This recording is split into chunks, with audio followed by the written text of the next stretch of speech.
Soğan sizler bazı ülkede kızlarımız, kardeşlerimiz var. Orta okul jayda studentlerimiz var. Kızlar. Ortada okugan yerinde orman salıp başka katı karşılık oldular. Bu mesela bağırdıkça sürekli. Şu nefesin mizanlaştırıp ayarlarını Sual muvaccah ilayana. Tuğanlar bu жерде мага суроо бергениңер жакшы, анткени суу турган жерде таямын кырынбайт, билесиңер. Биз чала учук, кичине бир чала молдобуз. Азыр.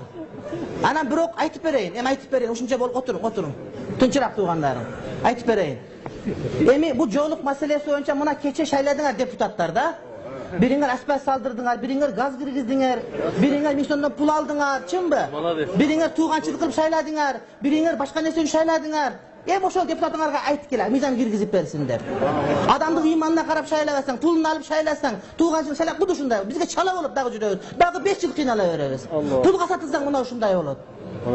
Gaz kirgizip bергенде шайладык, асфальт коюп бергенде шайладык. Ушундай кылдыкпы?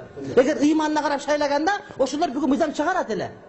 Bizge çala olup dagı uşun жүрөбүз 5 yıl. 5 yıl dagı жүргөнбүз, dagı жүрө беребиz ушинтип.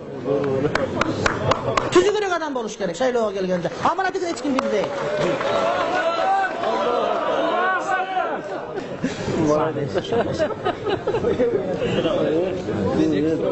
Тугандар, тынчыраак.